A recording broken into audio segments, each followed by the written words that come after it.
L'histoire du peuple juif vous intéresse? Retrouvez Eliana Gurfinkel dans Un jour notre histoire sur Studio Kalita. C'est tous les matins pour découvrir ensemble les événements et les personnages qui ont fait notre histoire. Voilà, 8h29 minutes et c'est l'heure de retrouver Eliana Gurfinkel pour nous parler de l'histoire et des personnages qui ont fait notre histoire. Et oui, tout à fait. Ce matin, on va parler du... Non, je regarde si je suis bien placée. Je suis bien placée? Non, je peux bien me placer. Je vais parler, ce soir, nous serons le café Sivan, et c'est la date, en fait, du départ du Rav Mordechai Eliaou. Le Rav Mordechai Eliaou, je le rappelle, qui a été un très grand rabbin en Israël, un grand juge, un décisionnaire en matière de loi juive, et surtout le grand rabbin d'Israël entre 1983 et 1993. Alors,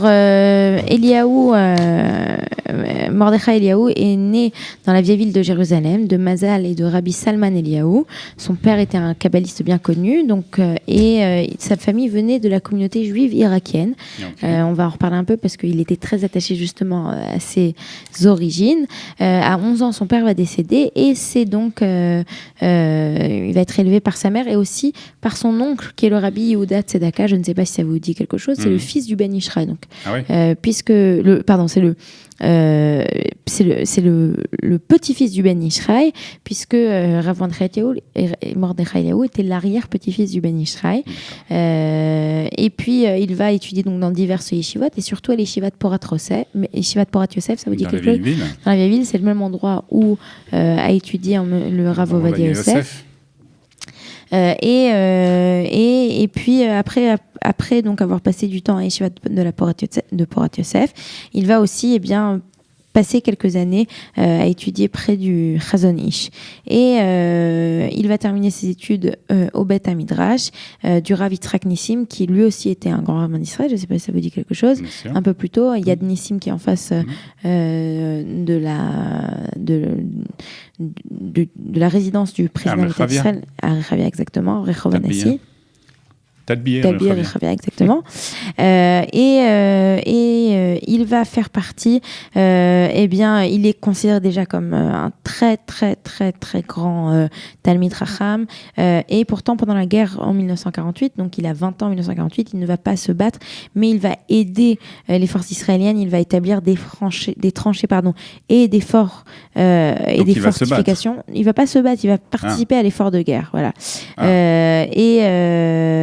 Et il faut dire que il va alors il y a une petite histoire, c'est qu'en mai 51, donc il est très jeune, il a 23 ans, il va faire partie d'une société, on va dire ça comme ça, une organisation qui s'appelle Brit Hakanaim, qui chercherait à réimposer l'enseignement religieux dans l'État d'Israël et rétablir un état de halakha.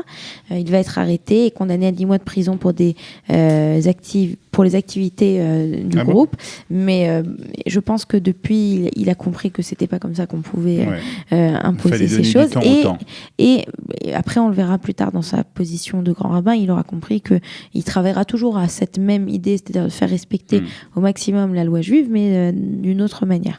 Alors en 1960, il va être le plus jeune juge, le plus jeune dayan jamais élu en Israël, donc il est véritablement très très fort. En 60, il a 32 ans, je rappelle. Il va être nommé le grand rabbin de Be'er-Sheva pour 4 ans, et puis il va être nommé à Yerushalayim au Bet Din Hagadol, donc au tribunal rabbinique suprême. La plus grande sommité. Voilà, la plus grande sommité. Et c'est en 1983 qu'il va être élu grand rabbin d'Israël. Il va suivre le Rav Ovadia Yosef. Il sera en poste jusqu'en 93. Et c'est le Rav Eliyahu Bakshi Doron qui le remplacera. Il va, en tant que grand rabbin d'Israël, il va faire énormément de choses. Il va faire énormément de conférences, ça c'est très connu, auprès des personnes qui ne sont pas pratiquants, dans les moshav, les kibbutzim, les écoles non religieuses. Il était très proche du peuple. Très très proche du peuple. Il va aussi, pas seulement du peuple en Israël, puisqu'il se déplacera aussi beaucoup à l'étranger. Il rencontrera les chefs de communauté, il discutera comment faire pour lutter contre l'assimilation, et il va tout faire en fait pour renforcer l'observation du Shabbat, l'éducation des enfants, la pureté familiale, toutes ces choses qui sont importantes. Il va aussi appeler les juifs de diaspora à monter en Israël. Et après, quand il quitte ses fonctions, donc en 93, il devient quelque part le maître spirituel du public sioniste religieux à côté du Rav Avraham Shapira. Et c'est comme ça qu'il est particulièrement connu ici en Israël.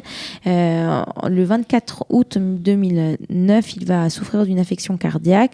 Il va s'effondrer à son domicile, sera transporté à l'hôpital inconscient. Et c'est un peu plus tard, à la date de ce soir, donc du Kafhe, qui est aussi et qui est le 7 juin 2010, il va décéder à Sha'ar Tzedek. Et il faut dire que son enterrement, je ne sais pas si vous vous en souvenez, ses funérailles, il est décédé un peu tard dans la journée, donc l'enterrement s'est fait la nuit, et il y avait plus de 200 000 personnes qui ont assisté, donc c'était assez impressionnant. Alors il recevait beaucoup de monde. Hein, Vous l'avez déjà vu ? Oui, j'étais demandé une bénédiction pour donner le nom de ma fille aînée. Ah, c'est beau ça. Et la deuxième aussi. Ah, c'est très beau. C'était sympa ? Oui. C'était impressionnant ? Très impressionnant, mais il fallait se lever tôt d'abord. Mais... Pourquoi ? À quelle heure on arrivait chez lui ? Il fallait arriver au moins à 5h, 6h du matin. Moi, j'aurais pu facilement le faire.